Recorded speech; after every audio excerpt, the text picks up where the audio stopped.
This is a CBS News special report. I'm Tony DeCopel in New York, and we are coming on your air at this early hour with breaking news. A catastrophic bridge collapse in Baltimore, and the Maryland governor has just declared a state of emergency. Let's go to the pictures because they are dramatic indeed. This is the Francis Scott Key Bridge, stitching together two major counties in Maryland, and that is a cargo ship colliding with a pillar. This is 1:30 a.m. local time. That cargo ship, the Dolly, hit the Francis Scott Key Bridge and sent the principal section, the main stretch of this bridge, into the water. Rescue boats are now on the scene, and we are hearing from the Baltimore Fire Department that up to 20 people may be in the water. They're calling it a, quote, developing mass casualty event.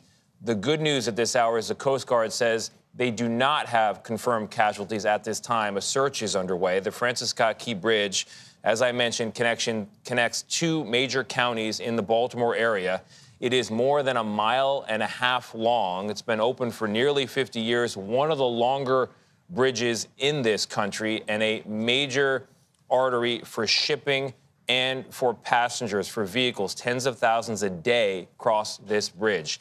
Let's take a live look at the rescue efforts. The sun has yet to come up there in Baltimore, but you can see the ship there, the shadow of it anyway, and the stricken bridge collapsed around it. That is where the bridge once stood. Behind it, you have Baltimore Harbor, the cranes that load those giant cargo ships.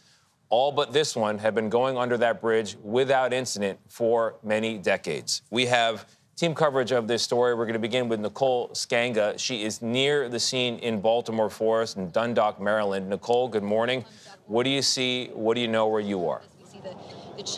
Tony, good morning. Authorities calling this a mass casualty event, a multi-agency rescue and recovery currently underway. And as you mentioned, a state of emergency declared by Maryland Governor Wes Moore right here in this harrowing scene. The Baltimore fire chief saying as many as 20 people were plunged into the water here, into the harbor, when an outbound cargo ship, the Dolly, collided with a support beam of the Francis Scott Key Bridge, and multiple vehicles, including a tractor trailer, also dropping into the water at this time, creating just a chaotic scene for first responders and law enforcement here on the ground. You mentioned the U.S. Coast Guard deploying their maritime teams, but we also know that dive teams have been deployed, that state and local police are on the ground. We've been seeing the cars pass by. You can see some police over my right shoulder here stopping traffic. We also know FBI and ATF are on the scene, and they are working to rescue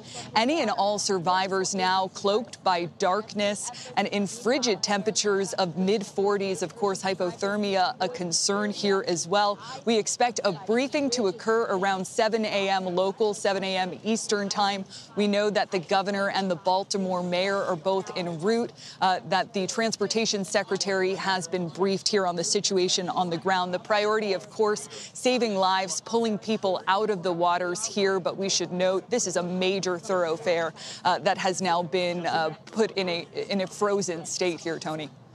Yeah, and on the rescue efforts, Nicole, the Patapsco River there, you're dealing with currents, you're dealing with tides into the Chesapeake Bay, and as you mentioned, those frigid temperatures, the survival time for temperatures of that degree are 1 to 3 hours. So time is of the essence here as rescue and officials make their work as best they can. Nicole Skanga in Dundalk, Maryland. We're going to leave you there, Nicole, and go over to Chris Van Cleve, our senior transportation correspondent. Chris, the ship itself, 1:30 a.m., it's leaving the port of Baltimore. What can you tell us about it? Where is it going? What is it doing? Well, the Dolly was heading to Sri Lanka. This is an enormous vessel. We're talking about 155,000 tons, 900 feet long, nearly 150 feet wide. It was loaded down with cargo containers when it struck that bridge support. 155,000 tons of mass being driven into that bridge support, and you saw it brought the bridge down very quickly. Brought the bridge down on top of that ship, which means you also have the potential that cargo containers are in the water. The bridge is in the water. You had a work crew, we understand, on the bridge with as many as 13 people working on the bridge, in addition to any vehicles that were there. This is a very very difficult, almost worst-case scenario for a situation like this. You're dealing with 48-degree water, give or take, according to the National Weather Service.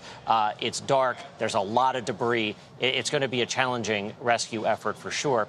And then there's also a question about what does that mean for the nation's 9th busiest port, which its main thoroughfare, main point of access to the water is now blocked by debris and this ship.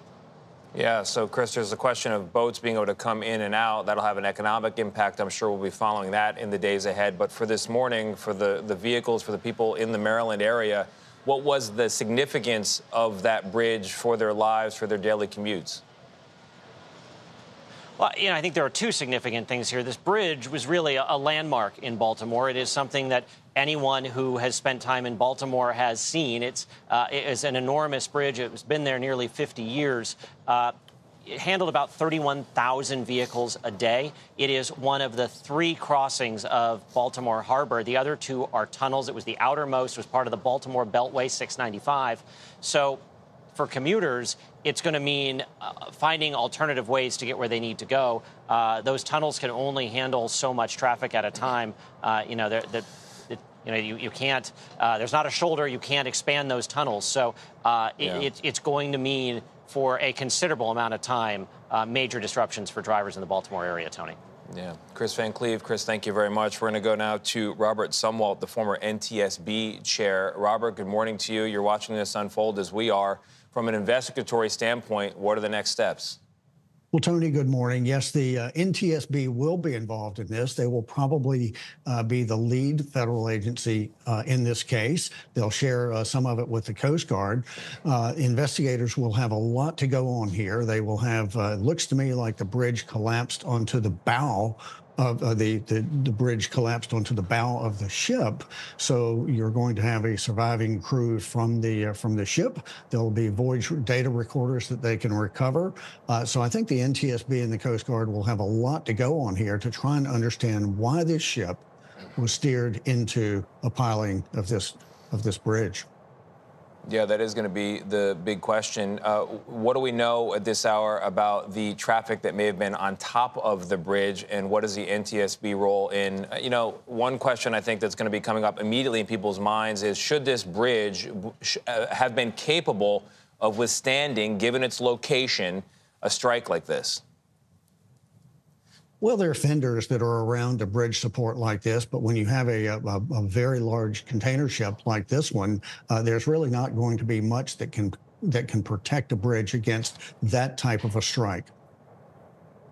All right, Robert Sumwalt, former NTSB chair, giving us an outline of the investigation that will follow. Thank you very much. I appreciate all of our correspondents and analysts here. If you're just joining us, the Francis Scott Key Bridge connecting 2 major sections of Maryland has collapsed this morning after a ship strike. A lot of history in that area. This is now part of it. We will have a press conference later this morning. Should happen very soon. We will bring you live coverage of that when it happens, and we'll have much more, of course, on CBS Mornings at 7 a.m. This has been a CBS News Special Report. I'm Tony DeCopel in New York.